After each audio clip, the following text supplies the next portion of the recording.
When God's remembrance becomes your anchor, welcome to Soft Girl Era, the sacred space where strong Black women unlearn survival, rediscover softness, and reclaim the joy, rest, and freedom they deserve.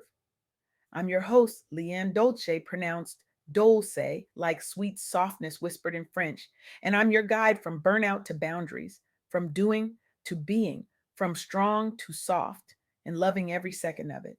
Today, I had the profound honor of sitting down with Ilea Muhammad, a voice of wisdom, grace, and spiritual grounding, whose insights are transforming lives across communities.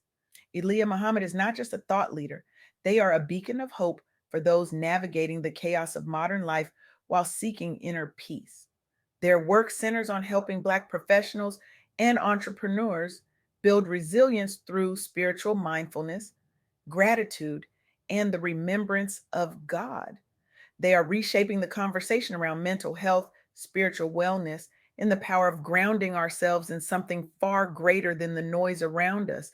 And let me tell you, after our conversation, I walked away feeling lighter, more grounded, and deeply inspired. So here's what I want to share with you today, straight from the heart of our interview with Ilea Muhammad. Three truths that might just change the way you move through this world. First, the remembrance of God provides a profound sense of inner peace, even amidst life's chaos and rejection. Second, practicing gratitude and spiritual mindfulness can transform adversity into resilience and hope. And third, building a daily habit of spiritual reflection empowers Black professionals and entrepreneurs to navigate obstacles with clarity and confidence. Now, I know some of you are thinking, LeAnne, I'm tired. I've been strong for so long. How am I supposed to add one more thing to my plate? And I hear you. But what if I told you that this isn't about adding more? It's about anchoring yourself so deeply that the chaos around you can't shake you. It's about softness as strength. It's about remembering God not as a chore, but as a lifeline. Let me paint a picture for you. Imagine you're a Black woman entrepreneur. You're juggling clients, contracts, cash flow, and let's be honest, probably somebody else's crisis too. You're facing racial discrimination in rooms where you're the only one who looks like you. You're dealing with financial instability because the systems weren't built for you to win. And on top of all that, you're trying to maintain some semblance of work life balance, which feels like a joke most days. This was the reality for 23 Black women entrepreneurs who participated in a study published in 2021 in the Journal of Black Psychology. These women were drowning in stress, societal challenges, and the weight of constantly having to prove themselves. But here's where it gets beautiful. Many of them turned to spiritual practices, daily prayer, meditation, and scriptural reflection. And over the course of 12 months, something shifted. Their psychological resilience increased, their anxiety decreased. They found a stronger sense of purpose. And their businesses, they thrived. Not because they hustled harder, but because they grounded themselves in something bigger than the chaos. Ilea Muhammad spoke to this exact phenomenon during our interview. They said that the remembrance of God isn't just a religious practice, it's a survival tool. It's the thing that keeps you sane when the world is trying to convince you that you're not enough. And for these women, that remembrance became their anchor. It gave them permission to rest, to trust, to let go of the cape. Think about that for a second. These women didn't get more hours in the day. They didn't suddenly have fewer bills to pay or fewer obstacles to face. What changed was their internal posture. They stopped fighting the chaos and started anchoring themselves in peace. And that peace didn't come from a vacation or a promotion or a windfall of cash. It came from a simple daily practice of remembering God. Now let's fast forward to 2020. The world is on fire. COVID-19 is raging. People are losing jobs, losing loved ones, losing their minds.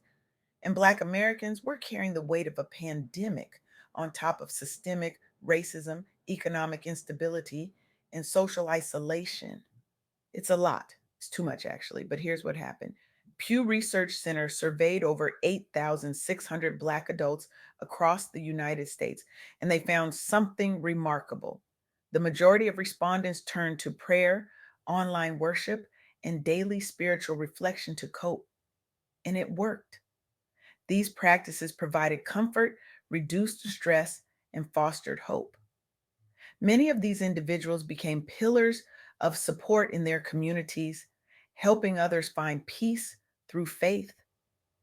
Ilea Muhammad reminded me during our conversation that chaos is inevitable, but peace is a choice. And that choice starts with remembering God. It starts with pausing long enough to breathe, to pray, to ground yourself in gratitude. Because when you do that, you're not just surviving, you're thriving. You're protecting your peace as a practice, not as an afterthought. And I think that's what we miss sometimes. We think peace is something that happens to us. We think it's something we get to experience once we've checked off all the boxes, once we've solved all the problems, once we've made it to the other side. But peace isn't a destination, it's a practice, it's a decision we make every single day to anchor ourselves in something greater than the storm. And speaking of peace, let's talk about the young people. Because if we're being honest, they're inheriting a world that's even more chaotic than the one we grew up in. Researchers at the University of Michigan conducted a longitudinal study tracking 400 Black adolescents over 5 years.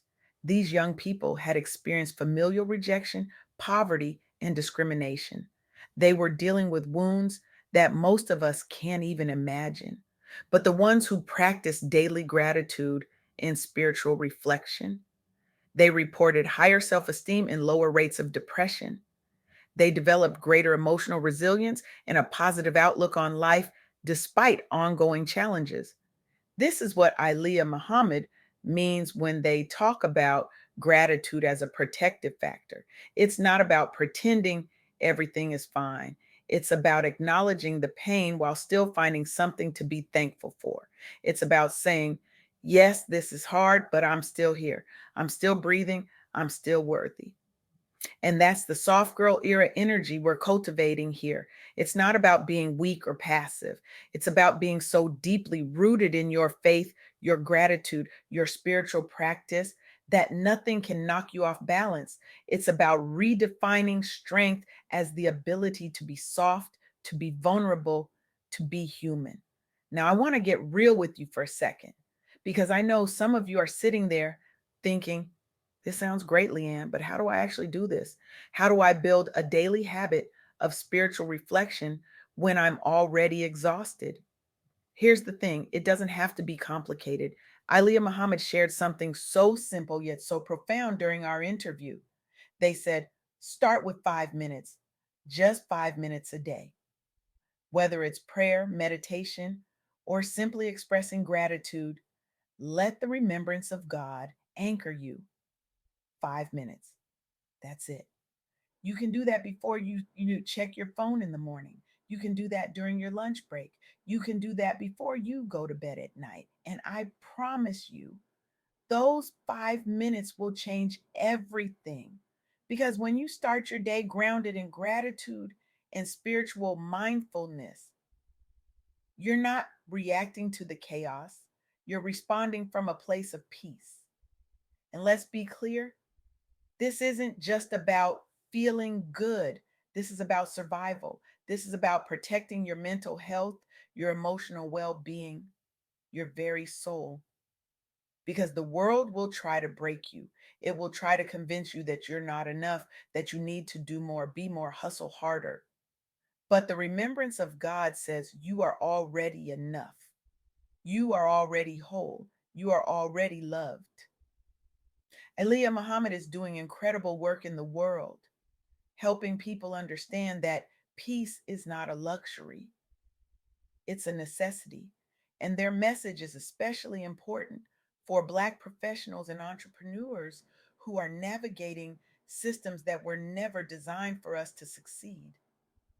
Because when you ground yourself in spiritual mindfulness, you're not just surviving those systems, you're transcending them. You're creating a new narrative.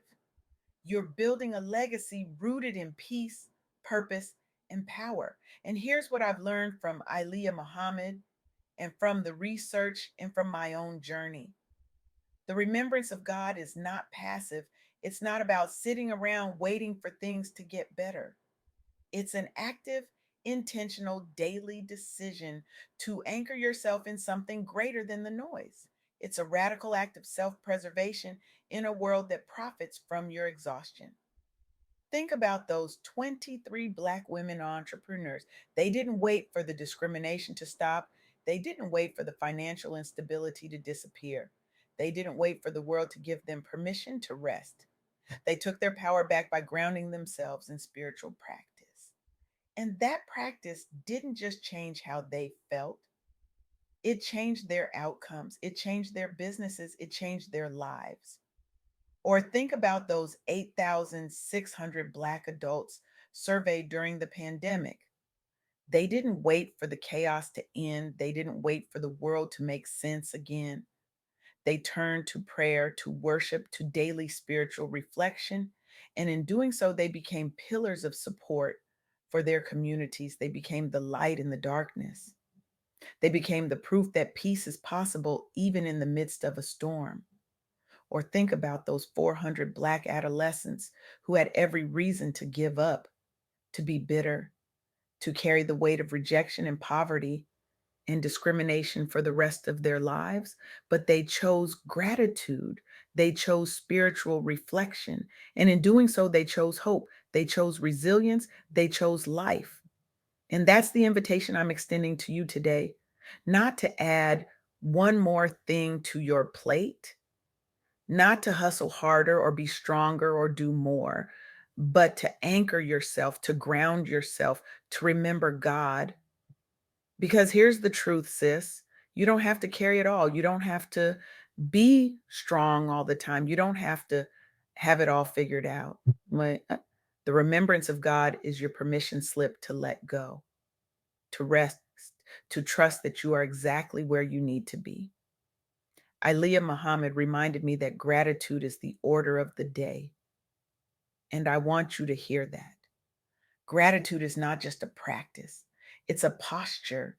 It's a way of moving through the world that says, even in the midst of chaos, I choose peace. Even in the midst of rejection, I choose love. Even in the midst of adversity, I choose hope.